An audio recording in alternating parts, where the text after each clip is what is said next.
بسم الله الرحمن الرحیم. یو ورور پوښتنه کړې ده، وایي بعضې خلک د محرم الحرام په ورځ باندې 7 قسمه خواړه پخوي، او بعضې کسان بیا دا وایي چې که څوک په دې ورځ باندې پر خپل اولاد باندې پراخي راولي، ټول کال به الله عز وجل ورباندې پراخي راولي. وایي په دې اړه زموږ د علماء دیوبند اکابرینو څنګه نظر لرلی دی؟ آیا همداسې ده او که یا؟ د دغه ورور د پوښتنې په جواب کې باید ووایم چې د عاشورا ورځ خو بهترینه ورځ ده. د عاشورا ورځ چې بهترینه ده، یوازې دا خبره نه چې په دې کې د حسنینو یا د حسین رضی الله عنه شهادت راغلی دی، بلکې تر دې وړاندې د اسلام د دین تر راتګ لا مخکې دا هم مهتم بشان ورځ وه، او په دې ورځ باندې روژه نیول چې یوم التاسوعا یا نهم ورځ هم روژه ورسره ونیول سي، دا بهترین کار دی او زیات ثوابونه یې په اړه سته. البته د دې ورځې د خیراتو په اړه باندې علماء دیوبند ډېرې خبرې کړي دي. عام طور په دې ورځ باندې د اهل تشیع له لوري څخه زیات خیراتونه خوړل کیږي او زیات خیراتونه کیږي. علماو منع فرمایله ده چې تاسو به د دې اهل تشیع محافلو ته نه ورځئ، د دې بدعتیانو سره به تشبیه نه کوئ، د دې دا د خیراتونو د دې سلسلې تایید به نه کوئ.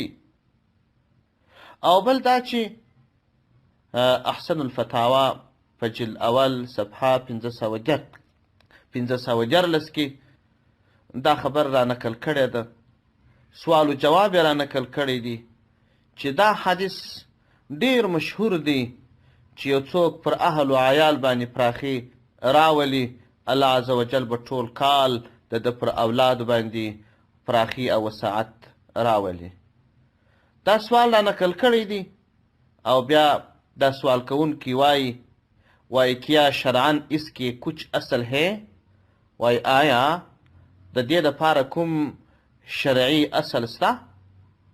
بیا مفتی صاحب په احسن الفتاوا کې دا خبره کړې ده، وای په دې باره کې یو حدیث مشهور سته، اما دا حدیث امام احمد، عقیلی، ابن قیسرانی، ابن جوزی، ابن قیم، ابن تیمیه، حافظ ابن حجر اسقلانی، دې ټولو دا حدیث غیر ثابت بللی دی. یعنی دا چې دا حدیث د لوی سره ثابت نه دی. که چیرې دا حدیث ثابت نسی نو موضوعي حدیث دی، او که موضوعي حدیث نسی ضعیف حدیث بدون شک دی. بیا یې دا خبره کړې ده چې په فضائلو کې هم په ضعیف حدیث باندې عمل په 2 شرطونو جائز دی. یو دا چې تر یو شرعي قاعدې به دا خبره لاندې وي، او دوهم دا چې خلک به دا عمل سنت نه ګڼي. په دا ضعیف حدیث عمل وکړه، سنت یې مه بوله، او تر یو شرعي قاعدې به لاندې.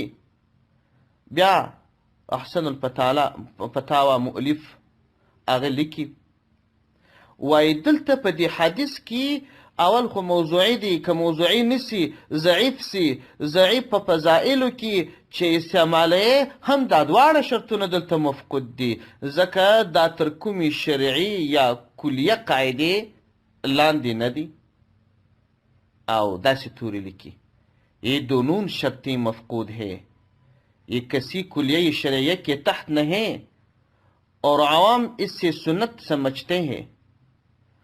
او دا په دې کې دا دواړه شرطونه مفقود دي، او نه تر کومې کلیه شرعیې لاندې دي، او نه او عوام خلک دا سنت هم بولي. نو لہذا دغه کتاب چې دغه تحقیق را نقل کړی دی، هغه دغسې خبره کړې ده. نورو فتاواو معاصرو د علماء دیوبند هم دا خبره تاییدي. او د ښه تفصیل دپاره د محرم الحرام په اړه باندې چې کم سنت اعمال دي او کم بدعت اعمال دي، په دې اړه زما یو اوږد بیان ستا د جمعې د ورځې بیان چې کلونه مخکې ما کړی دی، اوس هم دا د ګروپ خادمانو په ګروپ کې انشاءالله نشر کړی و، هغه ولټوه په دغه ګروپ کې چې ته یې په دغه ګروپ کې شاته ولاړ سه، هغه بیان به یي وایوره، انشاءالله سوال به دې نور هم حل سي. دا خبرې چې ما درته رانقل کړلې دا احسن الفتاوا په جلد اول صفحه 514 کې کړي دي. والسلام علیکم ورحمة الله وبرکاته.